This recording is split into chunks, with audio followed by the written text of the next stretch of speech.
So it seems that Ukraine's current summer campaign against Russia may have sparked some serious internal conflict among Russia's elite circles. So much so, in fact, that there's now a growing body of evidence showing that at least some of these elites, for the first time, have begun to actively work against Vladimir Putin, trying to bring the war in Ukraine to a conclusion much faster, to at least preserve a little bit of their own personal fortunes. Over the past month or so, of course, Ukraine has been hitting Russian infrastructure and Russian industry like never before, hurting the Russians strategically, economically, militarily, but also, perhaps just as important, albeit for different reasons, hurting the Russian elites like they have never been hurt before, and taking away from them some of their only remaining options to retain their personal wealth. This, of course, started with Ukraine's siege of Crimea, where they cut off the entire peninsula from fuel, causing people to no longer want to enter the peninsula during Russia's biggest, hottest vacation season. This is, of course, terrible for the Russians strategically, but for the oligarchs, it also means losing out on a lot of profits, because Russia's elites have acquired so many different resorts all across Crimea ever since Russia stole that land from Ukraine back in 2014. Now those profits are gone, and that would have been bad enough for some people on its own. But Ukraine didn't stop there. This was just the first phase of what was becoming a massive campaign against Russian industry. After this, of course, Ukraine started striking Russian refineries like never before, causing some massive fuel shortages all over the country, hurting the profits of those elites who made their money by selling refined product to Russians domestically. This was also a massive blow, but Ukraine didn't stop there. The next move was to siege the entire Sea of Azov, and then shipping in the Black Sea as well, causing a reduction in profits for international exports of oil and natural gas, but also a reduction in profits of agricultural products, especially grain. This was a massive, massive deal, but again, Ukraine didn't stop there. Most recently, they have begun striking Russian Wildberries facilities left and right, Russia's equivalent of Amazon, and also other facilities from other companies that are similar and do a similar function. Now this infrastructure is burning all across Russia, and Russia's elites just don't know what they're going to do, how they're going to continue to make profits under these circumstances. It's really bad because for Russia's elites, a lot of these things that are being taken away were sort of the final options that they were moving into under these sanctions that have been put on them from external countries. Due to sanctions, of course, Russia's profits as a country, as a whole, are declining. Less money is coming into the country, which means the only opportunity for Russia's elites is to look internally to make their money off of the Russian population. As the Russian government continues to print more money and sell out the financial future of individuals, a lot of Russians do feel flush with cash because of the money printing, and Russia's elites have been trying to soak up all of that extra cash into their own businesses by taking advantage of things like travel or luxury purchases on places like Russia's Wildberries. These options are now evaporating before their very eyes. And so there is a movement by a lot of people who only really care about money and have never cared about the Russian nation to finally, potentially, move against Vladimir Putin. And if that sounds dramatic, I want to remind you that this is precisely what happened to World War II Germany towards the end of the war. There were a lot of people within Hitler's inner circle who were all about his cause and were just as evil as he was. But once the war started to fail, and once it became clear that they were no longer going to achieve victory or success, they started plotting against Hitler, not because they were against the war, but because they wanted to preserve their own lives and their own fortunes. There's some very interesting movies made about this, like the movie Valkyrie. And this is what happens to countries all the time, all across history. When they go to war and they start losing, and the elites realize that the only option for them is to quit while they're ahead, or rather while they're behind, before everything evaporates and is taken from them. So could something like this happen in Russia? Could Russia have their own Operation Valkyrie sometime soon as Russia's elites move against Putin? That's what we're going to explore in today's video, so let's get right into it. Today's video was sponsored by Incogni. Most people don't realize it, but our personal data is bought and sold all the time. In fact, some of our most sensitive details are often treated like a commodity to be traded, and that's how many problems often start, like scams, identity theft, online stalking, harassment, data breaches, and so many more. A lot of this comes down to something most people haven't even heard of: data brokers. Entities who legally profit from publishing and selling deeply personal information. Things like your name, personal address, court records, and even your political views are all on offer, and can be sold to anyone, including employers, landlords, and random strangers. The good news is, Incogni can help. It automatically finds and removes your personal data from most sites all across the internet, and keeps doing it so your information doesn't reappear. And even better, Incogni also has a custom removal feature that lets you send specific links to their privacy experts for removal, giving you even more complete coverage. With their unlimited plan, you can submit as many links as you want. So if you want to take back control of your personal data, check out Incogni today.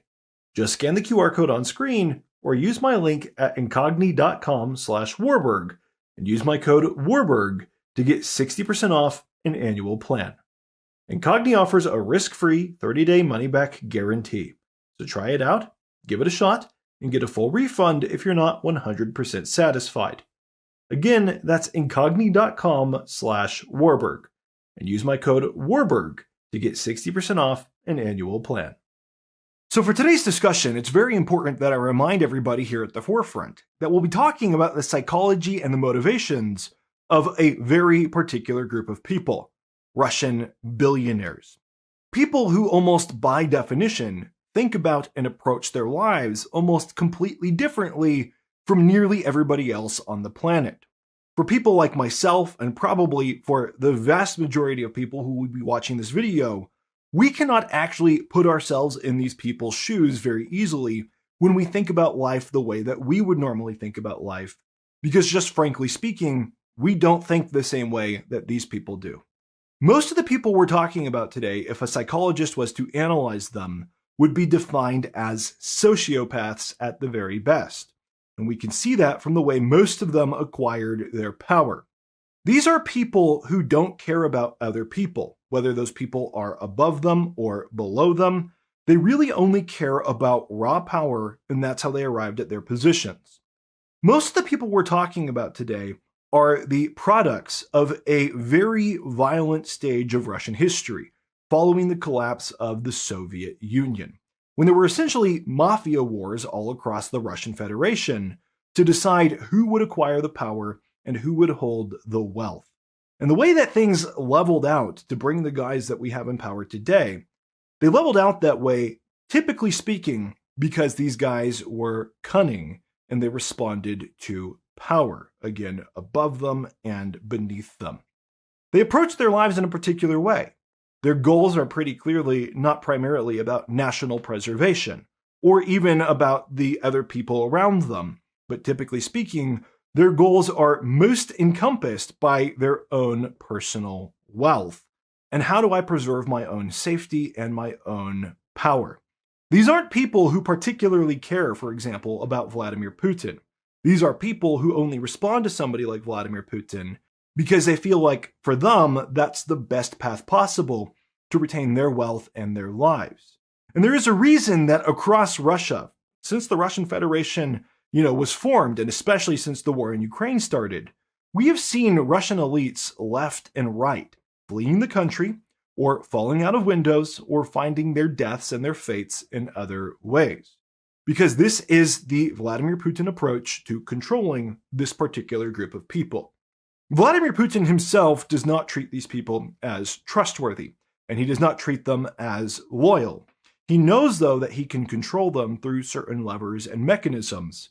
And what we're seeing happening to Russia right now as a result of Ukraine's recent actions are that Vladimir Putin's levers and mechanisms for controlling this crazy group of people are eroding before our very eyes. Most of these people, if you understand the psychological profile, view subjection to Vladimir Putin not as an end in and of itself, but as a means to an end. In other words, they are not ideologically driven. They are driven by other factors. And that means that if they perceive that they can achieve their ends better without Putin, it could be potentially dangerous for him. Even worse for Putin, if this group of people starts to perceive that Vladimir Putin is actively a threat to their ends instead of actually supporting those ends, they could very quickly and very easily decide to turn on him. Again, just reference World War II Germany towards the end of the war, or really any other country like that. You take your pick, you study the history. It is almost always there. Russia would certainly be no exception. There is a reason that Vladimir Putin has always sought to control this group of people with preemptive violence. And it's not because he doesn't fear them because he's so strong, but rather he shows his strength all the time and feels the need to do so because he does fear them. Think about yourself among your own family where you feel safe and trusted. Do you constantly have to assert yourself? Well, not if you feel safe. If you constantly have to assert yourself in your position, it's because you actually don't have a whole lot of confidence in your position in the first place. And this is the landscape that we're now walking into with Vladimir Putin and Putin's Russia today, as the Russian economy goes up in flames everywhere. Right now, we're seeing Russia's elites do a lot of things that are frankly unprecedented. For example, we see a lot more of them speaking up against the war and against Putin, something that was typically seen as illegal and certainly unwise for the elites who saw so many of their peers meeting their ends in various ways. The fact that they feel the confidence not only means that they feel they have something to lose by not standing up to Putin, it also means they feel more emboldened, which means in some way, shape, or form, Putin's internal mechanisms for power are somewhat broken down. We don't know the specifics of that, but the secret people who go around and serve Vladimir Putin, a lot of them also are not ideologically driven. And as the country loses the war more and more, Putin's ability to count on these people's loyalty to do what he tells them to do, that breaks down as well. There's clearly some perception of that among Russia's elites right now. And a big example of this is how Russia's bankers are currently pushing back against the Russian government's requests and demands. I made a whole video talking about the economic side of this yesterday, so we won't get into all of that. I want to talk, though, about the psychological and the power struggle aspect of this. Because right now, what we see happening is that the Russian central bank has had to cancel bond auctions because Russia's bankers are no longer willing to pay the price that the Russian central bank is asking them to do. And this is a difference in the relationship of how these two bodies interacted, because just a couple of months ago, and certainly a couple of years ago, Russia's banks did a lot of things that were bad for themselves to support the war effort better, like giving loans to government entities, to, arms manufacturers that were not favorable to them. Clearly, earlier in the war, Russia's elites in the banking sector felt like they were in subjection to Putin and they did not want to stir the pot. But now they are actively stirring the pot. And that's just one example of the dissension that is growing among this class of people across Russia. Even more than this, we are increasingly seeing money leaving Russia, either through cryptocurrency or through gold or whatever mechanism that Russia's elites can use to get their money overseas. We are seeing tens of billions of dollars, the equivalent of that in rubles, leaving the country of Russia every single year at this point. And the reason that Russia's elites are doing those things are pretty obvious too. Because recently, the Kremlin has been ramping up its efforts to seize the assets of Russia's billionaires that they deem to be disloyal. We've seen this happen in the form of companies being made public companies, where the assets of certain companies are seized and they're said to now be the property of the Russian state, so that it serves all of the people and not just these elite oligarchs. The irony in this is that it's the inverse of the mechanism by which these guys came to power in the first place. The way these guys built their wealth in the first place was that all the property in Russia used to be collectivized because of the Soviet Union and communism. When the Soviet Union collapsed, there were a lot of state-owned entities and a lot of people didn't understand economics, except for the people who had privately been trading on the black market And so they figured out how to purchase and acquire all these state entities at really low prices. And this is the system that Vladimir Putin himself entered on the back of. Now that they are inverting that, it's very clear that it's not because of moral principles. It's not like Putin just suddenly had a change of mind, that it's the best thing for the Russian people to get the billionaires and put their property to public use. The fact that this is happening is clearly a threat to Russia's elites on what can happen to them if they don't toe the line. There can be some trumped up charges, and that's all that Vladimir Putin has to do to seize your assets. We've seen some examples even of oligarchs basically paying tributes to Vladimir Putin through direct contributions to Russia's military efforts out of their personal fortunes. Because the Russian government is running so low on cash, Putin is increasingly pressuring the oligarchs to use their personal fortunes to support the war effort. And that's not necessarily something that they want to do. They don't want to have their money confiscated. They don't want to give their money to the Russian government to support the war effort. They want to be rich, and they want to use the number of money they have on paper as a scorecard for how important they are as a human being. And so these people will fight back against this, and in many cases, they already have. Again, here's where it helps to resurface the end of World War II Germany Operation Valkyrie analogy.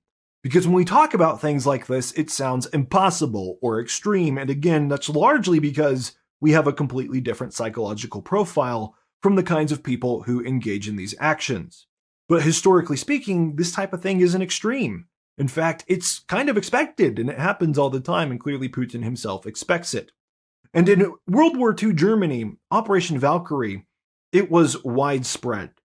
The purge following that included hundreds of Germans executed and thousands of Germans, having other consequences, including some very famous names like Field Marshal Rommel, probably the single most famous German figure as far as a military figure outside of Putin's direct inner circle. The man was incredible. He was incredibly competent. He was a worthy foe, and he plotted against Adolf Hitler. This is what happens in countries and societies like this. And if it could happen in Nazi Germany, a society that on every level was far more ideologically driven than modern-day Russia is, if it can happen in Nazi Germany, despite all of their secret police and the multi-layered different associations that they have, it could certainly happen in a place like Russia, even though, yes, they have the KGB and the FSB and all of these different levers to prevent things like this. That doesn't stop people from plotting. And even if the plots fail, the existence of the plots indicate an underlying insecurity. That means that this is a country that is incapable of continuing to wage total war forever, because a large portion of the country is split in loyalty. And that is a completely different scenario for Russian society than what we see in Ukrainian society. So with all of that in mind, we have to think about what's going to happen to Russia as Ukraine continues to do strikes all across Russian territory like they've done for the past month, where they're finding new and innovative ways to threaten Russian industry all the time. Ukraine is just getting started on that, by the way. Their production capacity is by no means tapped. If anything, it's only increasing. And they're set to add new types of weapon systems and new categories of weapon systems like ballistic missiles this fall before the end of the year. Their drones are going in range. Their ability to threaten Russia is only increasing. It's not going away anytime soon. As this continues to happen, we can see how what's already begun today will become worse and worse. Ukraine isn't just going to continue to damage the Russians economically, or militarily, or strategically. They are going to be undermining the social fabric that keeps Russia together for whatever it's worth. We're going to see that these oligarchs who have had a reason to be loyal to Putin are going to have a diminishing reason to be loyal every single day, as Ukraine increasingly becomes more of a threat to them than Vladimir Putin ever was. And just like in Germany, where people wanted to get rid of Hitler so that they could negotiate a settlement that was at least preserving Germany to some degree, I wouldn't be surprised at all if we saw that happening in Russia. Already, Russia is fracturing into different interest groups. We see corruption siphoning off money from the military so that the military isn't as effective as it could be because people are trying to preserve their personal fortunes. We see alternative groups resisting the government in certain areas. There are organized groups of people who are resisting conscription in some areas. There are organized groups of people who are taking over the jobs of law enforcement because Moscow can no longer afford to pay law enforcement in certain regions. All of these are opportunities for alternative power structures and little kingdoms, little fiefdoms that oligarchs can claw off for themselves and potentially try to vie for the top position in Russia. Just as a very specific example that most people know, think of Chechnya, and think of how Kadyrov in Chechnya runs that place as his own little fiefdom that is a little bit independent from, but in subjection to Putin. We're going to see fiefdoms like that all over the place. And interestingly, we've talked about these strikes on Wildberries. There was recently a very specific example that demonstrates what I'm talking about here, how the Russian elites will fight each other and will fight Putin for power and wealth if they feel they need to. With Kadyrov of Chechnya, there was recently, in 2024, a fight over the ownership of Wildberries. And this ended up in an armed conflict, something like 300 meters from the front door of the Kremlin. People were actually shot and killed. Gunfire was exchanged as there was a dispute, in this case, between people who supported the Chechens and people who supported those from Dagestan. This is an example of the chaos in Russia, where they have traditionally needed a strongman leader like Vladimir Putin to keep all of these different factions, all of these different crazy people in check. But as Putin's own power diminishes with the Russian military, the question really is, what can he do to prevent stuff like that